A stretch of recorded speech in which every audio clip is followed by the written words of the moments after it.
Bueno, entonces buenas tardes para todos. El día de hoy vamos a hablar de Torch y lo vamos a hacer mediante un club de revistas. Como ya me conocen, mi nombre es Valeria Cortés Castillo. Yo soy residente de primer año de oftalmología de la Pontificia Universidad Javeriana, sede Cali.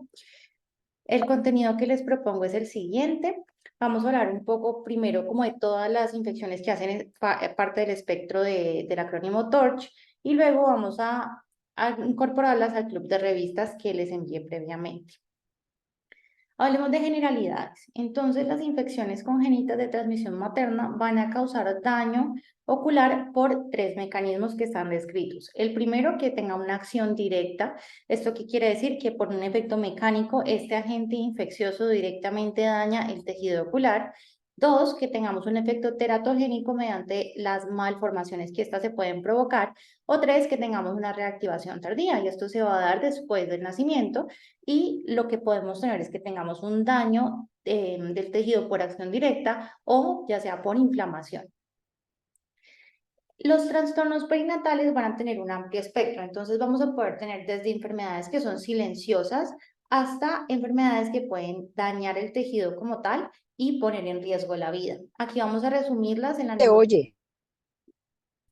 ¿Sí, Doc? ¿No se oye? Ah, ahí me están escuchando. ¿Será que se me fue? Ah, creo que la Doc. Vale, yo sí escucho bien. ¿Sí? Creo que la Doc se le desconectó. Bueno, entonces esperemos un minutico que se vuelva a conectar. Ya volvió. Hola, Doc. Ahí me puede escuchar bien. Sí, ahora sí.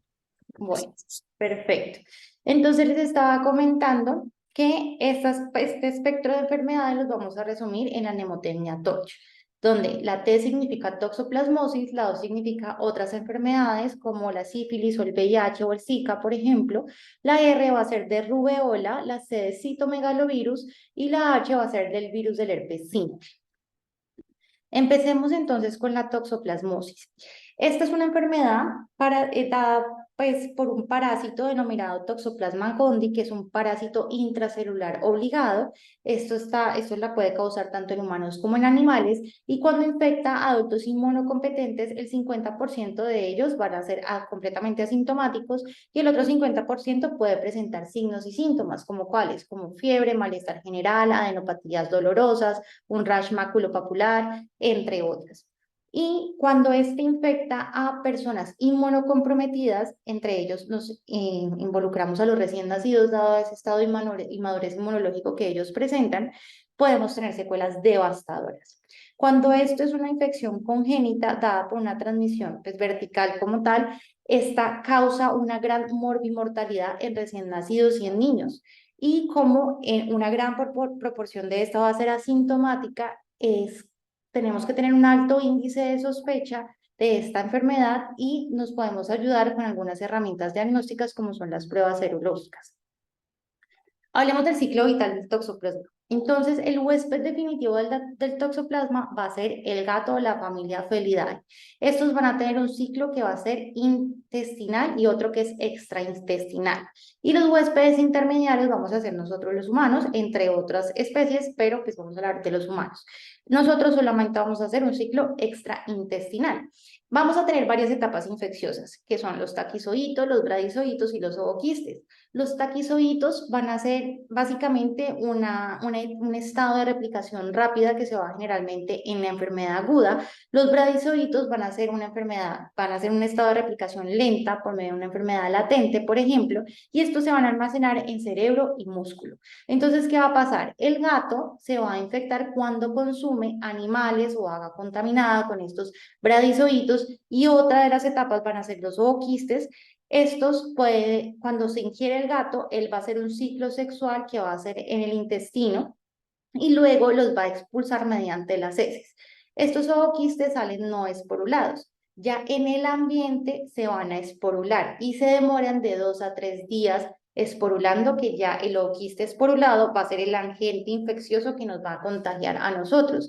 Y esto va a depender también de la latitud, del clima, de la humedad del ambiente para poder esporular. Entonces hay unos que los van a favorecer, que los van a permitir hacerlo más rápido, crecer y vivir más, y otros ambientes que no van a ser tan propicios. Entonces nosotros, ¿cómo lo vamos a adquirir? Podemos adquirirlo mediante la ingesta de productos cárnicos poco cocidos, por ejemplo, agua contaminada, también pues por la transmisión vertical que estamos hablando y por medio de transfusiones de sangre o trasplantes de órganos. Cuando tenemos o visualizamos los taquizoitos, generalmente es por una infección aguda, como lo había dicho, y cuando vemos los bradizoitos, esto es la infección latente que está en el tejido donde se está reproduciendo el parásito. Entonces, ya enfocándonos a la transmisión, perdón.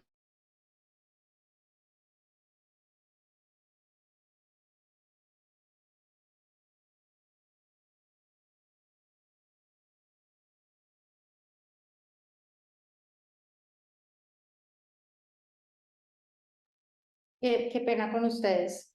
Entonces, ya enfocándonos en la transmisión, como tal, las mujeres embarazadas pueden desarrollar toxoplasmosis por medio de dos vías. La reactivación de una infección latente, dado por pacientes que estén gravemente inmunocomprometidos, por ejemplo, una coinfección con VIH, o una infección materna primaria que se puede dar por la ingesta de carne poco cocida, los alimentos pues, que estén poco cocidos, agua contaminada, donde nosotros hacemos la ingesta de estos ooquistes o estos ovocitos. Y estos se pueden dar por una vía transplacentaria por medio de un periodo de incubación que se da generalmente de 4 a 21 días en las infecciones adquiridas.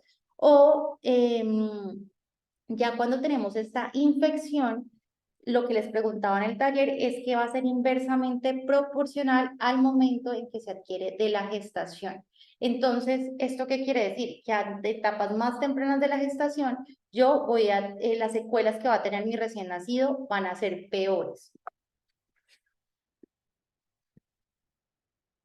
Entonces, la incidencia de la transmisión va a ser menor en el primer trimestre, vemos que es de un 10 al 17%, donde cuando sea en el primer semestre la infección va a ser más severa, y a medida que va avanzando el embarazo, miren que la tasa de transmisión va disminuyendo. En el segundo trimestre es del 30%, en el tercer trimestre es del 60 al 65%, y vamos a poder encontrar hallazgos como son la retinocoroiditis, que es la manifestación más común, aproximadamente del 10 al 80%. El 40% de estos pacientes van a cursar con infecciones, con lesiones que son activas, y la idea es hacer un tratamiento para disminuir esa transmisión vertical. En cuanto a la epidemiología, esta es la infección parasitaria más común en humanos y el 25 al 30% de la población va a estar infectada. En Estados Unidos se considera que 40 millones de personas están infectados y estos van a ser asintomáticos. Y cuando hablamos de una toxoplasmosis congénita en Estados Unidos, se tiene que 1 a 10 por 10.000 nacidos vivos tienen toxoplasmosis congénita. Como les venía mencionando, en el ciclo vital del parásito, la prevalencia va a ser mayor en regiones tropicales y los ooquistes van a sobrevivir mejor a estas condiciones por la humedad, por la latitud y por la temperatura. Si nos centramos en Colombia, vamos a poder observar, este es un estudio muy bonito publicado en el 2018, donde hicieron una recolección de estudios, revisión de literatura previa 10 años atrás, y encontraron que la principal causa de uveitis posterior en Colombia es por toxoplasma. La toxoplasmosis ocular en Colombia tiene una incidencia de 3 nuevos casos por 100.000 habitantes por año, y vemos que 47% de los colombianos tenemos anticuerpos positivos. Se estima que alrededor de 1 millón de personas presentan cicatrices coroideas, y de este millón de personas, 200.000 colombianos van a cursar con una ceguera unilateral, y esto es generalmente porque la cicatriz se ubica a nivel macular.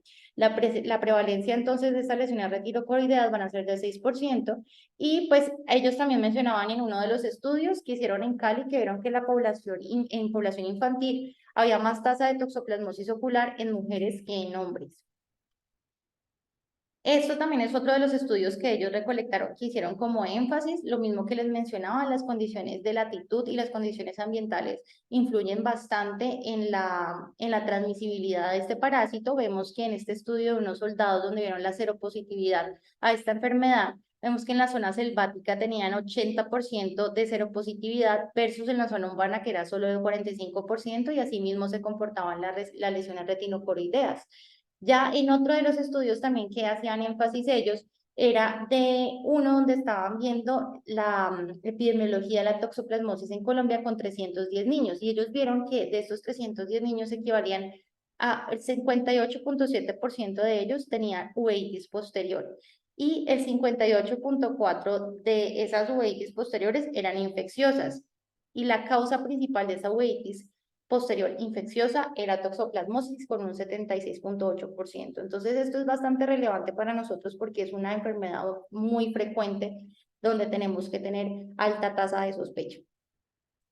En las manifestaciones clínicas, el paciente va a cursar con hepatosplenomegalia, calcificaciones intracraneales, nistagmus, microcefalia, retraso en el desarrollo, y en las manifestaciones oculares puede cursar con retinitis, coroiditis, iritis, uveitis anterior, microoftalmia, estrabismo y cataratas. Se ha descrito que hay una triada clásica en la toxoplasmosis, que es la corioretinitis con hidrocefalia y calcificaciones cerebrales. Si bien esto es muy diciente de que el paciente tiene una toxoplasmosis, no es tan frecuente encontrarla en la clínica.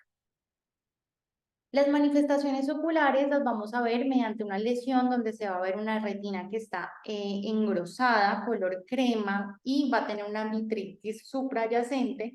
Es frecuente encontrar esta lesión en el área macular y podemos ver también en el borde una cicatriz vieja que esté plana, atrófica y eso se considera una lesión satélite. Entonces son las características que podemos encontrar al fondo de ojo de estos niños. ¿Cómo vamos a evaluar estos pacientes? Pues primero la sospecha la tenemos que tener en pacientes que tengan, que su madre haya tenido una infección primaria durante el embarazo con Toxoplasma gondii o esas madres inmunocomprometidas que tengan una infección previa por Toxoplasma gondii. Ya cuando yo veo un paciente, un recién nacido con características clínicas que me sugieran esta patología y pues en el cribado neonatal que uno realiza, que encuentra hallazgos clínicos sugestivos de esta enfermedad. ¿Cómo vamos a hacer el diagnóstico y qué herramientas vamos a utilizar? Pues podemos utilizar PCR para el ADN de este parásito en líquido amniótico. Esto nos va a dar el diagnóstico fetal. Las pruebas de serología y fundoscopia indirecta para ver estos hallazgos clínicos que les he mencionado previamente. Puedo también obtener PCR de líquido cefalorraquíneo en orina y en sangre periférica y medir anticuerpos IgM e IgA. Y si son negativos, pero yo tengo todavía una alta sospecha, yo puedo repetir estos anticuerpos cada 2 a 4 semanas durante 3 meses. También nos podemos ayudar de algunas imágenes diagnósticas como son la ecografía craneal o un TAC de cráneo simple para ver estas calcificaciones que previamente les he mencionado.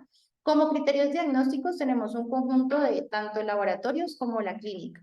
Entonces, uno de los criterios va a ser una IgM o una IgA que esté positiva durante 10 días después del nacimiento, que tengamos una IgG persistente o en aumento sin tratamiento en pacientes lactantes mayores a 1 año o una PCR o una IgM o una IgA positivos en el líquido cefalorraquídeo.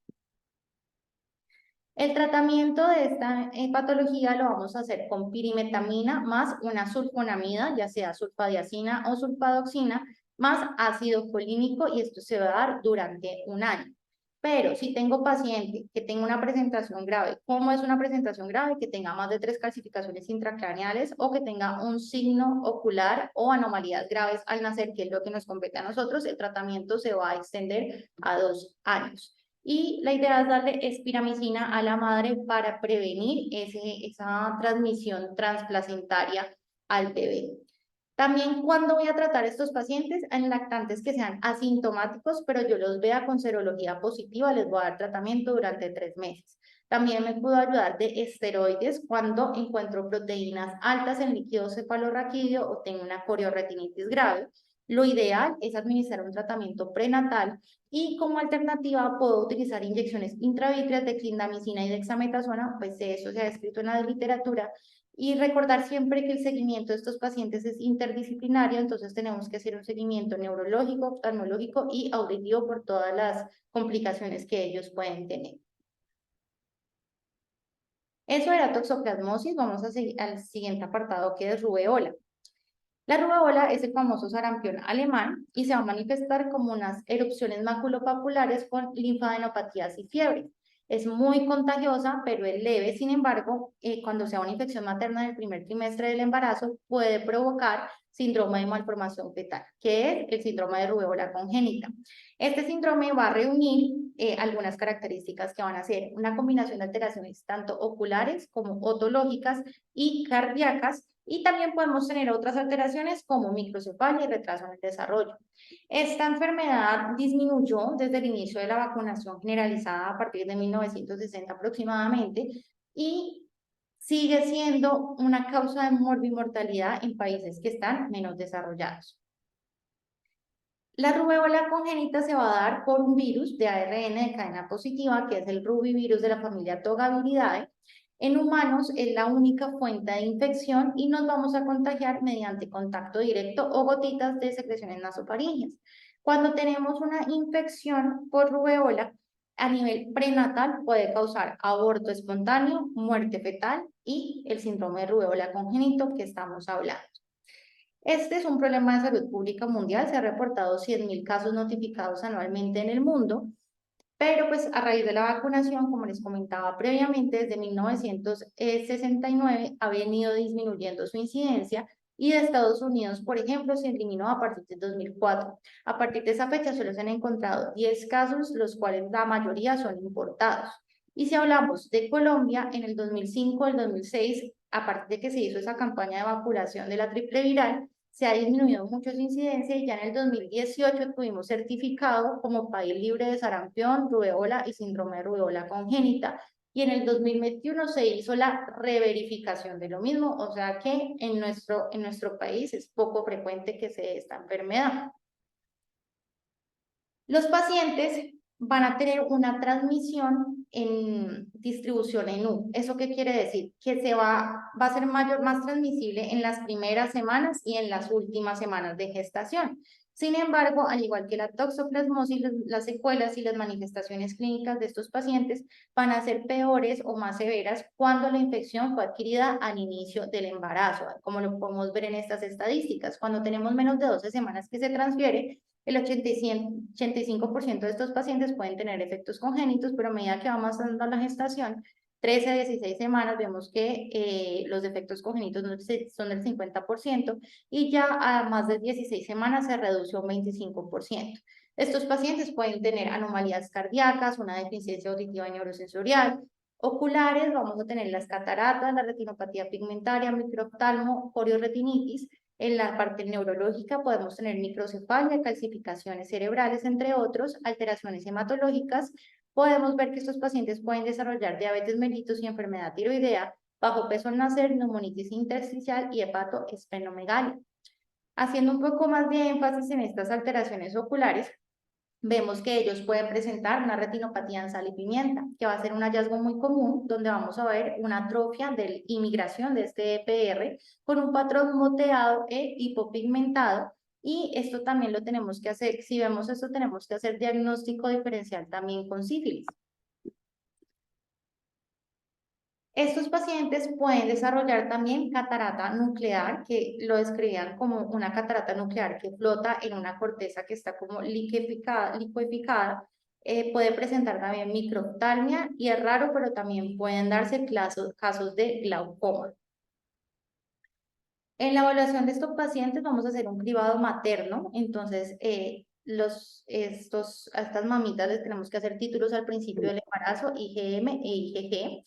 A nivel prenatal podemos tener diagnóstico a partir de genoma viral en líquido amniótico, sangre fetal o vellosidades coriónicas, y cuando ya ha nacido este bebé vamos a poder apalancarnos de ELISA para ver IgG en suero, que tiene una sensibilidad, una especificidad del 100% en menores de 3 meses. ¿Cómo confirmó esta infección? Por PCR de fluidos nasofaringeos, orina, saliva y también contenido de cristalino al momento de la cirugía de catarata, ya que este es un reservorio del virus. El tratamiento en esta patología, cuando tenemos una infección de menos de 18 semanas, podemos considerar y pues plantearle la posibilidad a la mamita de hacer una interrupción del embarazo.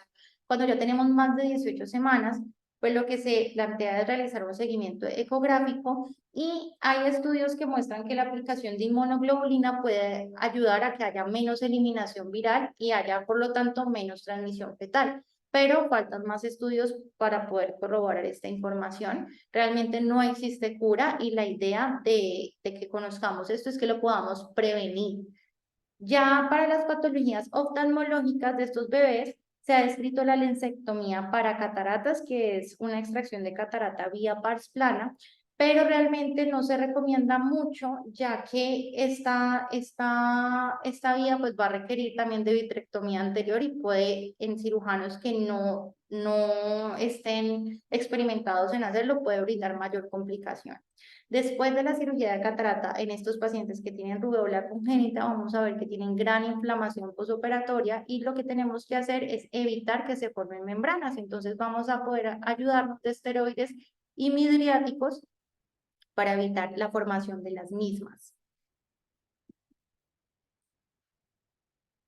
Eso en cuanto a la rubeola. Seguimos entonces con el citomegalovirus. El citomegalovirus hace parte de la familia de los herpes virus y puede ser una infección adquirida asintomática en inmunocompetentes, pero puede ser realmente graves en pacientes que están inmunocomprometidos y recién nacidos por esa inmadurez inmunológica que hemos estado hablando. Más del 80% de las personas en países desarrollados tienen anticuerpos contra el virus, ya que es la infección congénita más común en humanos, que equivale al 1% de los bebés, pero puede ser una enfermedad clínicamente aparente en el 10 al 15% de los recién nacidos infectados y de estos el 30% aproximadamente van a ser casos fatales. ¿Cómo se da la transmisión de esta enfermedad? Se puede dar por vía transplacentaria, por contacto por el canal del parto o por secreciones maternas como la leche materna a través de la alimentación del bebé. Y como manifestaciones clínicas generales podemos tener fiebre, ictericia, anomalías hematológicas, sordera, microcefalia y calcificaciones periventriculares. Siempre que tengamos esta infección por citomegalovirus, tengo que sospechar un inmunocompromiso asociado. En cuanto a las enfermedades, hallazgos oftalmológicos, perdón, vamos a tener la retinoforoiditis, que es una afectación focal bilateral donde vamos a encontrar áreas de atrofia del EPR con opacidades blanquecinas mezcladas con hemorragias retinianas progresivas y estos hallazgos pueden ser progresivas o también pueden encontrar como si fuera una cicatriz inactiva y en ocasiones me puede confundir o tenemos que hacer diagnóstico diferencial con otra de las enfermedades que es la toxoplasmosis. En estos pacientes podemos encontrar retinitis, que es una necrosis retiniana difusa con áreas de engrosamiento y blanqueamiento de la retina. Podemos ver también microhemorragias y revestimiento venoso. Y también cuando tenemos esta retinitis podemos encontrar vitreitis. Aquí cuando yo tengo un fondo de ojo de estas características, yo tengo también que pensar que este niño puede tener un inmunocompromiso y te puede tener una infección asociada a VIH. Entonces, ¿en qué niños puede encontrar estos inmunocompromisos? También a un niño que esté a posterior a un trasplante de órganos, por ejemplo, o que haya recibido quimioterapia. Otras alteraciones oftalmológicas que podemos encontrar con el citomegalovirus va a ser la catarata, anomalías del nervio óptico, microoftalmia y uveitis. El diagnóstico de esta enfermedad lo vamos a hacer mediante la clínica y pruebas serológicas. Y las pruebas serológicas las podemos recolectar a través de secreciones corporales. Nuevamente, prenatal, a través del líquido amniótico puedo hacer una PCR y hacer el diagnóstico, y ya postnatal, la idea es que lo hagamos en las primeras semanas, las primeras 3 semanas específicamente, mediante orina, sangre y saliva, y hacer la PCR en estas secreciones. El tratamiento se ha descrito valganciclovir durante 6 meses o ganciclovir en bebés con enfermedad grave, y ya en niños que son mayores con inmunocompromiso tenemos opciones como el Poscarnet, el Cidocovir y el Pomivir-C. El herpes simple va a ser parte de la familia de los herpes virus y vamos a tener varios, pero vamos a destacar estos dos. El herpes virus tipo 1, que va a ser el que se los va a dar en ojos, en boca, en piel, y el contacto va a ser pues su principal vía de transmisión. Y ya el herpes virus tipo 2 va a ser el herpes genital, donde se va a dar una transmisión venérea a través del canal del parto, es que lo van a adquirir estos chiquitos, y lo vamos a poder ver en uno de cada 3.000 a 20.000 nacimientos. Estos pacientes pueden tener lesiones vesiculares con llagas ulcerosas en boca, queratoconjuntivitis, una enfermedad diseminada, ya puede afectar el hígado, glándulas suprarrenales y pulmones, y a nivel ocular podemos tener conjuntivitis, una queratitis ya sea epitelial o estromal, retinocoroiditis con exudados masivos y necrosis retiniana, muy similar a los que vimos previamente, y catarata.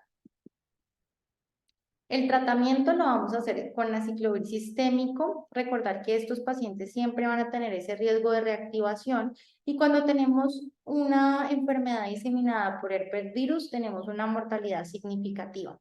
Los supervivientes de esto siempre van a igual a tener su riesgo latente de tener un deterioro ocular y el sistema nervioso central de manera permanente. Los otros que habíamos hablado son sífilis y zika. El sífilis es causado por una espiroqueta que se denomina Treponema pallidum, se va a dar por transmisión sexual y la infección en el bebé se va a dar tras una espiroquetemia materna.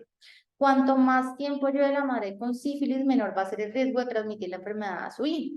Cuando tenemos el sífilis que le da la mamá de manera tardía, la verdad, el 70% de los hijos salen sanos, pero igual lo tenemos que tener muy presente. La incidencia en los Estados Unidos es de 15.7 casos por 100.000 nacidos vivos y cuando nos vamos a ver las estadísticas en Colombia es de 1.51 casos por 1.000 nacidos vivos. Las manifestaciones clínicas van a ser varias, el parto pretérmino, que tengamos una placenta grande, una rinitis persistente, una erupción cutánea intratable o que el bebé tenga una ictericia que no pueda ser explicada por otras causas, hepatoesplenomegalia, neumonía, anemia, linfadenopatía, anomalías metafisarias o periostitis y la muerte neonatal incluso.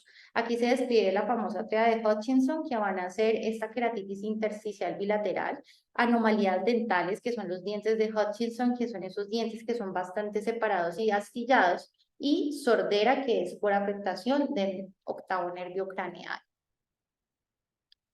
Cuando nos vamos a las manifestaciones oftalmológicas, podemos ver corioretinitis, también en granularidad de sal y pimienta, como lo hemos visto en la rubeola, por eso es uno de los principales diagnósticos diferenciales, que puede simular también una retinitis pigmentosa. Es raro, pero puede ocurrir una uveitis anterior y glaucoma, y la queratitis intersticial bilateral es un hallazgo clásico, se da en el 10% de los niños mayores y adultos, y tenemos que correlacionar también esos hallazgos oftalmológicos con los hallazgos clínicos generales, como son una nariz sencilla de montar, que tenga el maxilar corto, cicatrices lineales alrededor de los orificios corporales. El diagnóstico de esta enfermedad se va a dar por microscopía de campo oscuro con anticuerpos fluorescentes y la detección de IgM, que realmente es la prueba de elección porque es bastante sensible. El tratamiento lo haremos con penicilina cristalina, acuosa endovenoso, y vamos a repetir estas pruebas serológicas al segundo, al cuarto, al sexto y al 12º mes post tratamiento hasta que ya no tengamos reactividad o hasta que ya tengamos una disminución de los títulos hasta 4 veces ese valor. El nuevo tratamiento, yo cuando lo pienso dar, cuando los títulos siguen siendo positivos de manera persistente o que yo llegue a tener BDRL positivo en líquido cefalorraquídeo a los 6 meses. Otra de las enfermedades que tenemos que tener en cuenta, sobre todo en nuestro medio, es el Zika. Esto es un flavivirus que es transmitido por el mosquito Aedes aegypti y esta transmisión se va a dar también materno-fetal. Esto tiene un vínculo con el síndrome de Zika congénito y también con el síndrome de Guillain-Barré. Y como manifestaciones clínicas, además de la microcefalia que es tan diciente, podemos obtener también lesiones corioretinianas que básicamente se van a ver como un agrupamiento pigmentario en el polo posterior con áreas también de atrofia circunscrita. Podemos tener coloboma de iris, luxación de cristalino y discapacidad visual cerebral. En cuanto al diagnóstico, podemos realizarlo con ARN viral mediante PCR y IgM durante la gestación o ya en las pruebas como tal en el recién nacido, pero pues también tenemos la clínica que es esta exploración oftalmológica y lo que tenemos que hacer es prevenir que esto suceda porque hasta el momento todavía no tenemos un tratamiento que nos ayude con esto. Ya habiendo hablado como muy ampliamente de todas las enfermedades infecciosas del espectro TORCH, vamos a hablar ahora del club de revistas. Y el artículo que les propongo es este publicado en la revista India de Oftalmología en el 2021 denominado Es el 2020 un resultado visual real de la catarata por rubeola, factores pronósticos en niños con cataratas asociadas a síndrome de rubeola congénita. Como podemos ver acá, aquí tenemos el resumen donde tiene su objetivo, los métodos, los resultados y la conclusión de manera visible fácilmente. Esta revista es una revista en línea que es revisada por pares, se hace una compilación mensual impresa y permite un acceso gratuito. Además, es una revista indexada a todas estas bases de datos y tiene un factor de impacto de 3.1, que lo que quiere decir es que tiene una influencia significativa en el campo de la oftalmología. Las autoras son Depti Joshi y Apeshka Agrawal, que son dos oftalmólogas que hacen parte del Departamento de Oftalmología Pediátrica y Estrabismo del Joshi Eye Institute en Hubli, Karnataka, India. La doctora Joshi hizo oftalmología en la Universidad Rajiv Gandhi y su fellowship en Sick Kids Hospital en Toronto. Y la doctora Apeshka Agrawal también hace parte, pues, de este Departamento de Oftalmología Pediátrica de Estrabismo de este mismo hospital y hizo oftalmología y su fellowship en oftalmología pediátrica en el BJMC Ahmedabad, que es pues, una universidad de esta región. El objetivo de este estudio era evaluar los factores pronósticos que estén asociados a un resultado visual final en pacientes que hayan presentado catarata congénita asociado a este síndrome de rubeola congénita.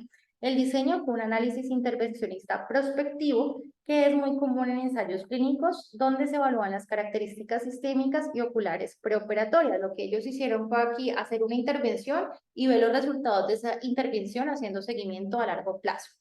Ellos utilizaron 56 ojos de 28 bebés que eran seropositivos, que tenían menos de 12 meses de edad, que tenían cataratas bilaterales, y todos los bebés fueron tratados quirúrgicamente con una extracción de catarata, capsulorhexis posterior y vitrectomía anterior seguida de rehabilitación visual.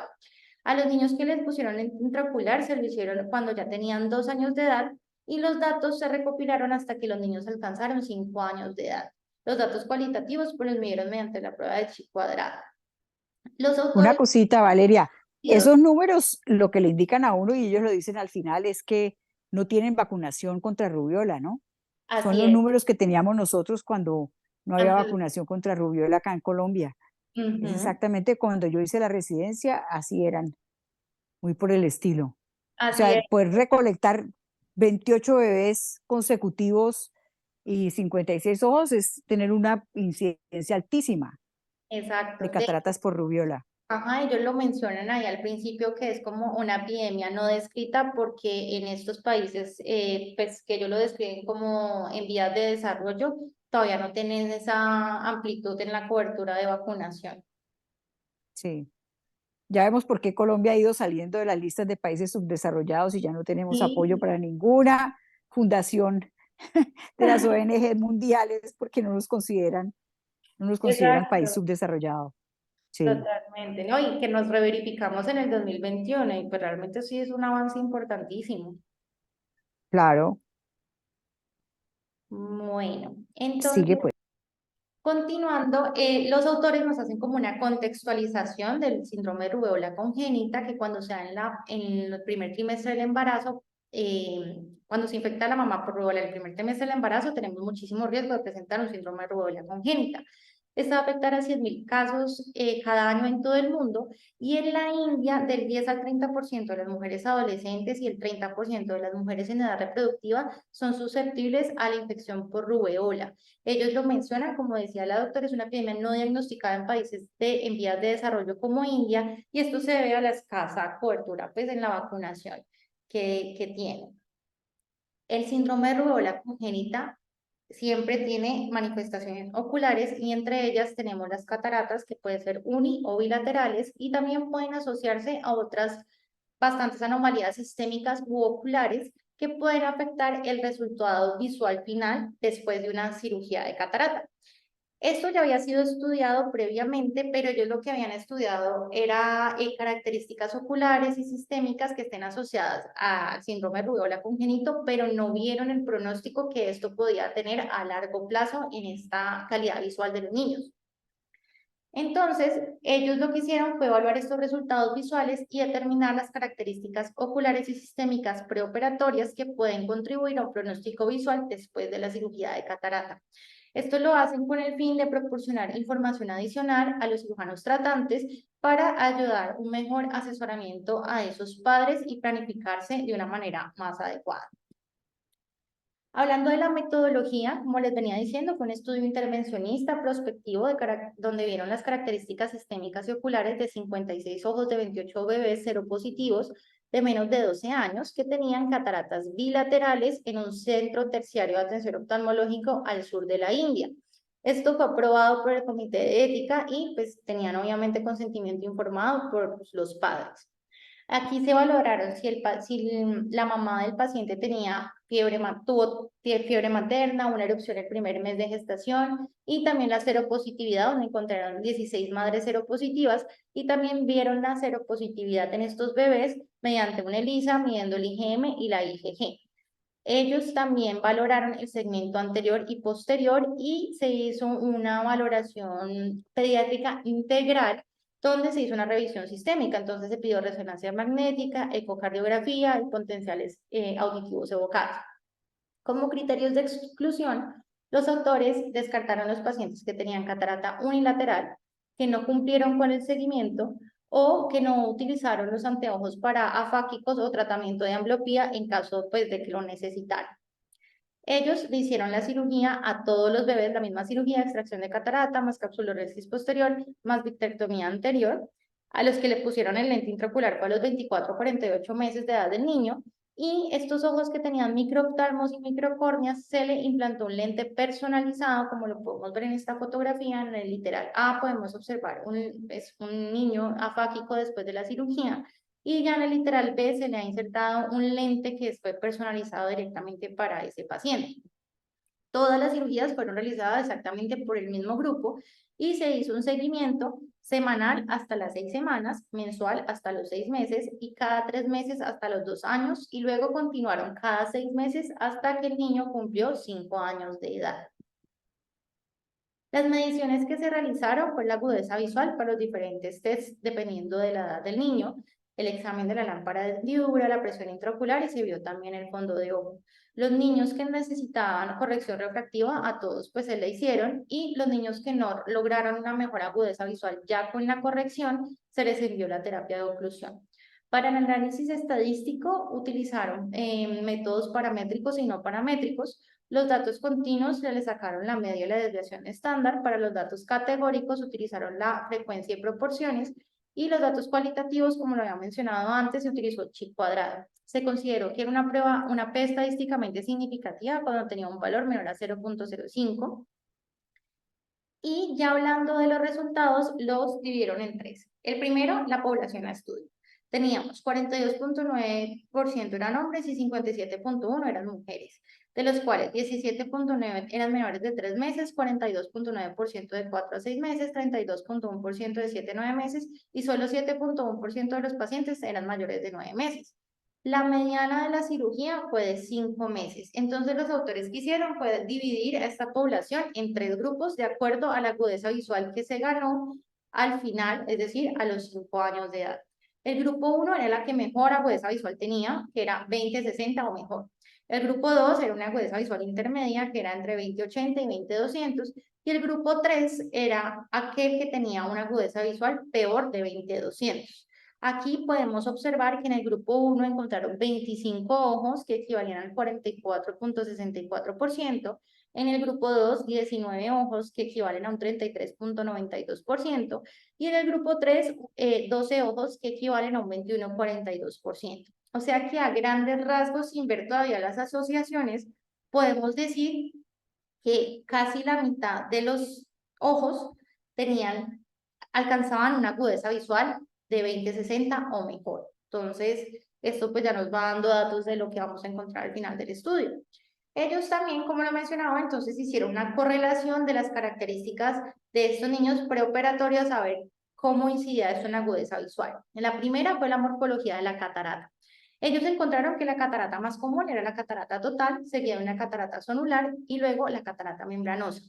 Aquí no hubo como distinción si de estos grupos tenía mejor agudeza visual, pero sí pudieron decir que la catarata membranosa era la que peor agudeza visual tenía, como lo podemos ver así, un 44.4% con una P estadísticamente significativa. Una cosa, Valeria, la catarata membranosa es una catarata que se presenta en los pacientes que tienen un poco mayor de edad o en los que han tenido parcialmente reabsorbido la catarata y se forma una especie de pasta cauchosa Ok, que uno se la tiene que comer con el vitrectomo, a veces no la logra comer con el vitrectomo y la tiene que cortar con tijeras porque se forma una membrana. Es esa catarata parcialmente reabsorbida, o sea que son niñitos que han llevado más tiempo con la catarata y ahí al llevar más tiempo pues tienen menor agudeza visual. ok, O sea que perfecto, esas dos variables pues están relacionadas, ¿no? están relacionadas. Perfecto. Sí, quiere decir que estos niños tenían mayor tiempo, pues con esa Con opacidad. la catarata. Ujú. Perfecto. Otro de los hallazgos que ellos encontraron fue la microftalmia. Entonces encontraron 22 ojos con microftalmos, donde solo 3 alcanzaron una agudeza visual mejor de 20/60, pero casi la mitad, 45.5, tenía una agudeza visual de grupo 3, que era la peor que veníamos hablando antes, que es peor de 20/200. Entonces definitivamente la microftalmia sí se relacionaba con un peor desenlace visual después de la cirugía de catarata y pues vemos que la P es estadísticamente significativa. Otra de las asociaciones que hicieron fue la hipoplasia de iris, donde vieron 20 ojos con hipoplasias de iris, de los cuales las características que ellos encontraron eran pupilas puntiagudas o que no dilataran bien, que tuvieran sinequias posteriores o colomas, y esto definitivamente afectó el resultado visual, porque miremos que el 50% de los pacientes que tenían hipoplasia de iris hacían parte del grupo 3, que era una agudeza visual peor de 20/200. Entonces ya tenemos la catarata membranosa, esta hipoplasia de iris que nos da un peor pronóstico visual. Sí, eso lo que le indica a uno es que la infección fue de pronto más, o sea, al comienzo del embarazo, Temprano.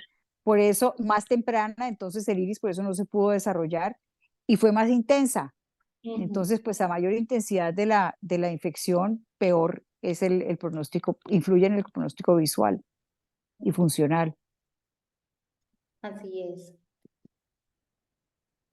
Otro de los hallazgos que ellos pudieron encontrar fue en la córnea, donde vieron un punteado corneal que no estaba asociado pues a una presión intraocular elevada. Estos fueron 18 ojos y edema corneal. De ellos vieron que no hubo ninguna diferencia en la agudeza visual final. Entonces no hubo como esta asociación, no tenían como nada que ver, por decirlo así, porque alcanzaban agudezas visuales de 20/60 ya cuando cumplían 5 años y vieron que este edema corneal resolvía solito a los 4 o 6 meses. Otro de los resultados que también encontraron fue una retinopatía por rubéola aislada, que fue la que hablamos previamente. Ellos vieron que 13 ojos alcanzaban una agudeza visual de 20/60, 9 ojos mejor de 20/60, 9 ojos de 20/60 a 20/200 y 8 ojos menor a 20/200.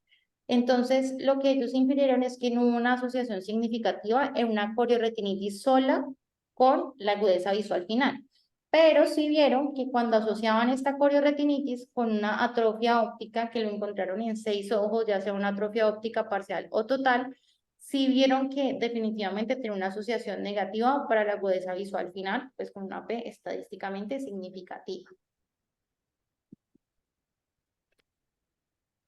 Otra de los valores que encontraron fue el nistagmus. Entonces aquí vemos que vieron 22 ojos con nistagmus, donde 5 ojos solamente alcanzaron una mejor agudeza visual de 20/60 y 13 ojos vieron peor de 20/60. Entonces, esto sí lo relacionaron negativamente con la presencia de rubéola, de la catarata después de rubéola, la cirugía después de la catarata con rubéola, el nistagmus.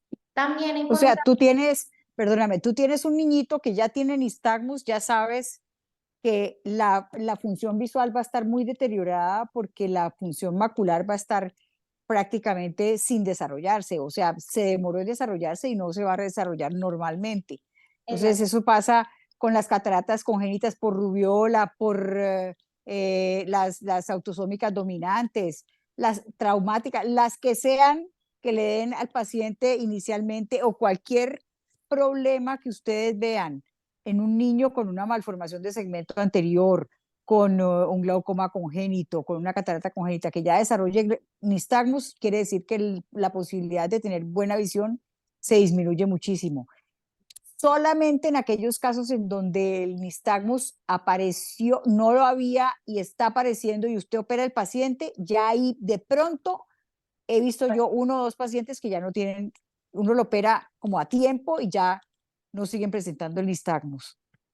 Sí, de hecho, eso era una de las limitaciones o como algo que los autores discutían al final del artículo, que era que pues puede ser simple, o sea, el nistagmus puede ser porque desde el inicio tenía una lesión a nivel macular y pues nunca se desarrolló esta visión, o pues que por la catarata se presenta este nistagmus, entonces nunca hubo ese desarrollo visual que es necesario para los Ajá, niños, entonces pues como que era un resultado que nos puede pasar en cualquier tipo como de opacidad que nos bloquee el eje visual. sí.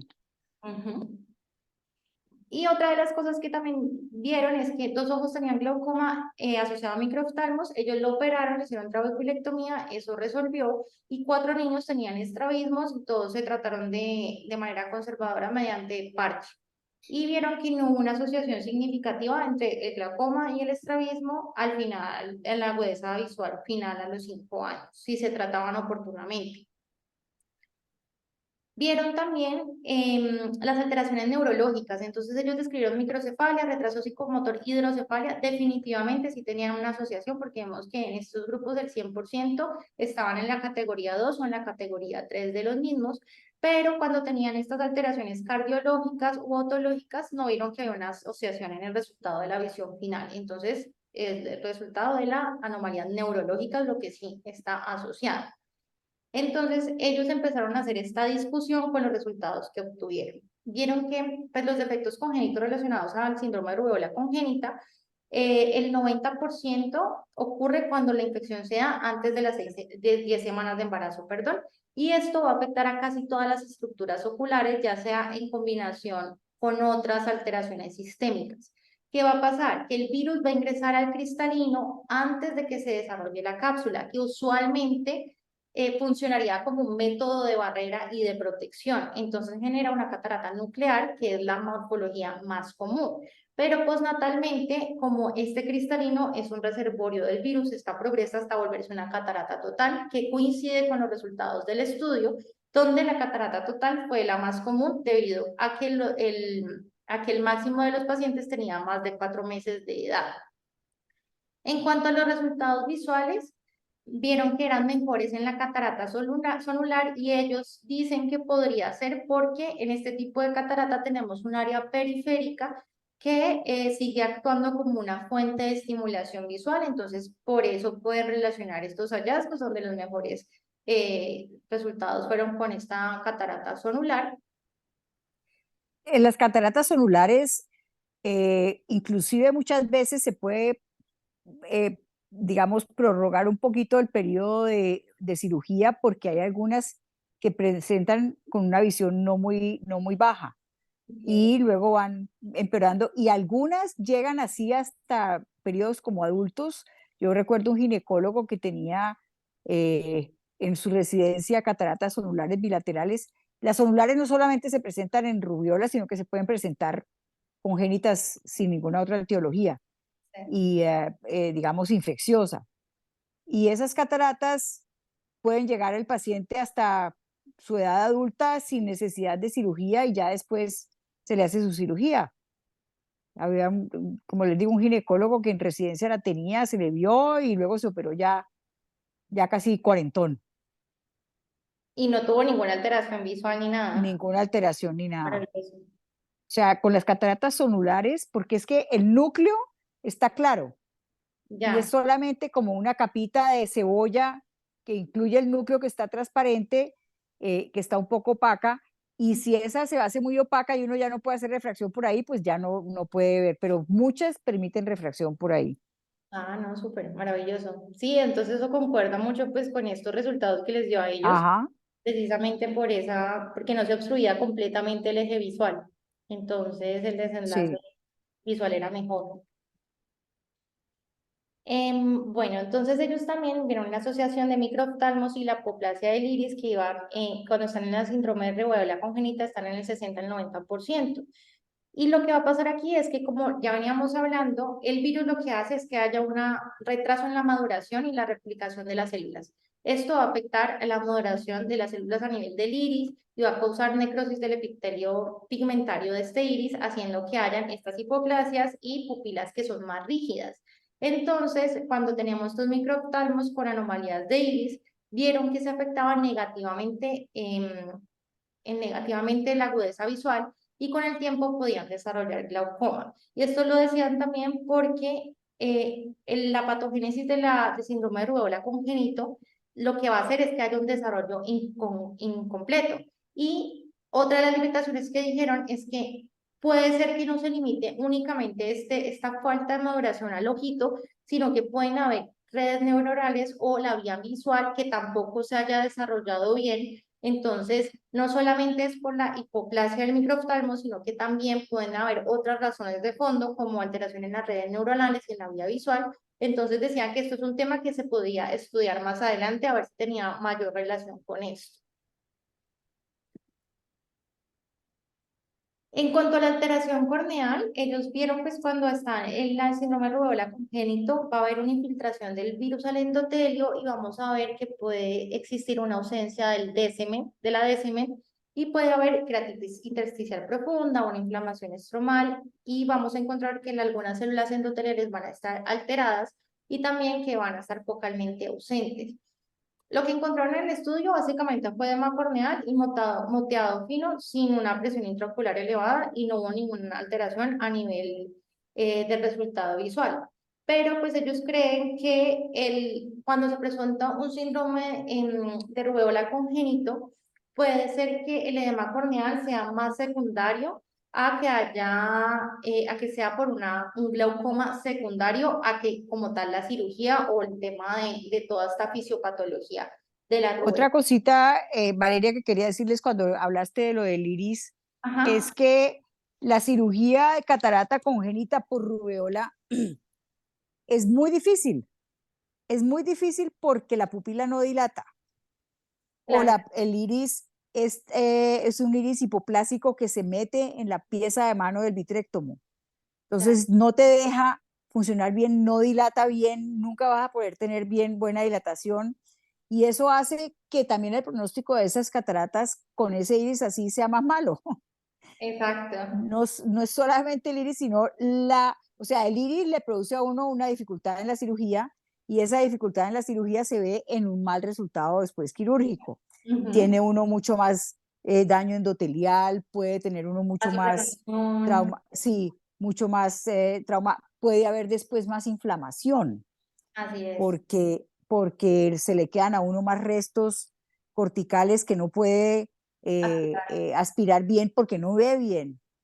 Tiene Claro, que poner ganchos y poner ganchos en esos iris los desgarra porque son iris de los niños muy, muy, muy delgaditos. maduro. Entonces tiene que estar corriendo el iris y aspirando por allí debajo, corriendo la cortina y aspirar. No es fácil. Muy complicado. Así es, Doc. Eh, También encontraron lo que habíamos hablado de la retinopatía por síndrome de rubéola congénita, donde básicamente hay depósitos de pigmento y podemos ver que pueden tener estas formas finas como en granular, como en polvo, y puede variar hasta lesiones negras irregulares que nos puede simular una retinosis pigmentaria. ¿Qué pasa con esta retinopatía? Que no es progresiva. Entonces, lo que vieron los investigadores es que cuando estaba aislada no hubo ninguna alteración en la agudeza visual porque nunca pues, estaba progresando como tal la retinopatía, pero cuando estaba asociada a atrofia del nervio óptico sí puede alterar los resultados finales visuales. Así que el factor como tal no es la retinopatía, sino la atrofia del nervio óptico que ya tiene el niño con este síndrome de rubéola congénita. Ajá. Lo que hablábamos del nistagmus afecta negativamente el periodo crítico de desarrollo de la visión y nos va a dar resultados visuales por obvias razones deficientes a largo plazo, que concuerda con el estudio, pero no sabemos si ese nistagmo congénito estaba presente antes de las cataratas o la adquirieron después pues como consecuencia a las mismas. Entonces, esto es algo que nos puede dar, es una de las limitaciones, y esto es algo que nos puede dar con cualquier otra cosa que nos bloquee ese eje visual. Hablando del glaucoma, vieron que, bueno, el glaucoma, ellos lo describen, pues que la literatura dice que es una falta de absorción del mesodermo del ángulo y también hay una falta de diferenciación del canal de Schlemm. Aquí solo encontraron dos ojos tratados, dos ojos con glaucoma que se trataron quirúrgicamente y no hubo ningún impacto al final de la agudeza visual, porque se trató a tiempo, de igual manera, con el estrabismo. Y mencionaban entonces que las consecuencias de alteraciones neurológicas pueden ser secundarias a una discapacidad visual cortical o una discapacidad, más la discapacidad visual asociada a las cataratas. Entonces, se potencializa pues toda esta fisiopatología y genera peores desenlaces en la agudeza visual. Aquí ellos recalcan también la importancia del papel de la estimulación y la rehabilitación visual, y los papeles, las categorías que encontraron que más influyen eran la microcefalia, las convulsiones, el retraso en el desarrollo.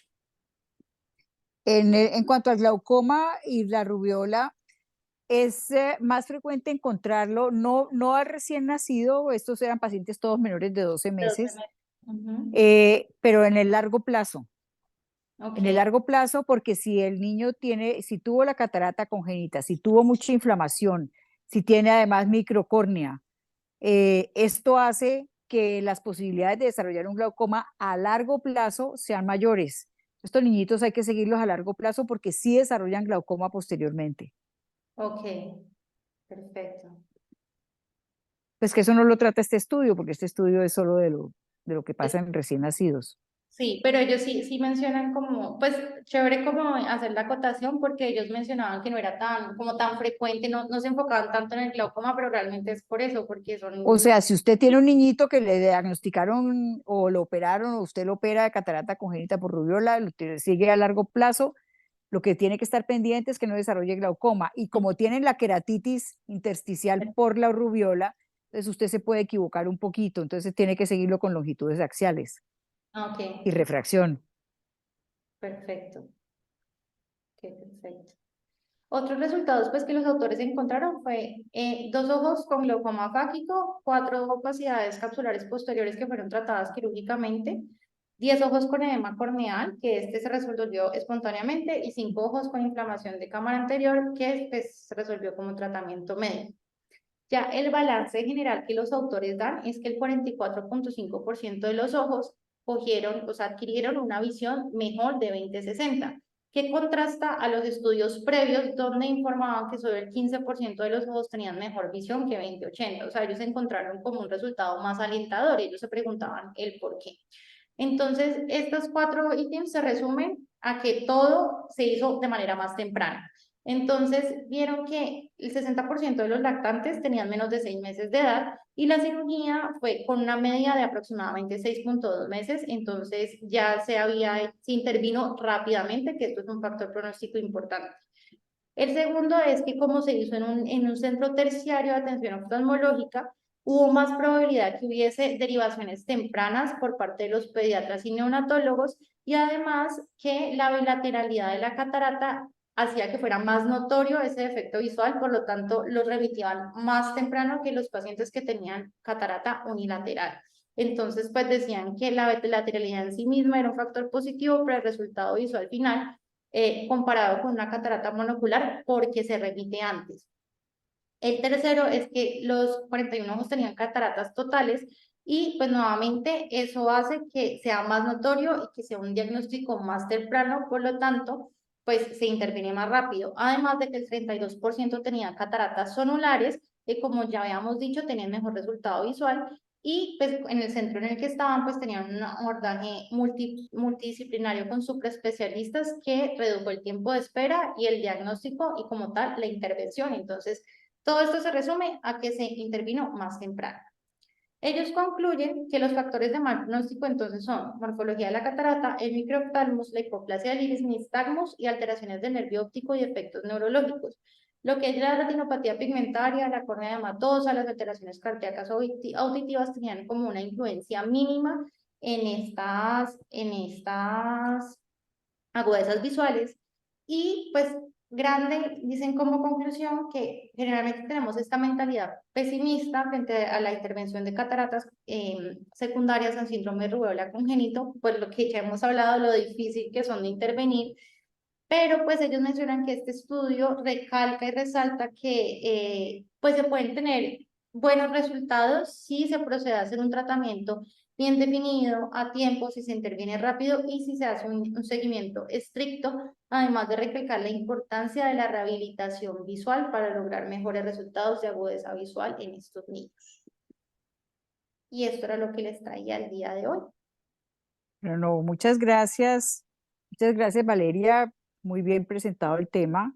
Digamos que este es como esta es una de las partes fundamentales en oftalmología pediátrica, donde a cualquier niño que se les presente a ustedes con alguna malformación, con alguna catarata, con algo de glaucoma, con cicatrices o con retinitis, tienen que descartarle un torch.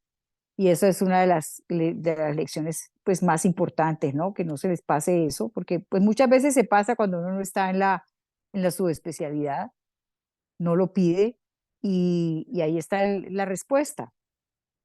Y a veces eh, me pasó a mí, me pasó a mí con una niñita que mandaron de Ipiales y había pasado por otro oftalmólogo. Y de esas cosas que uno supone que han hecho todos los estudios, porque la madre decía, le hicieron todos los estudios y todo fue negativo.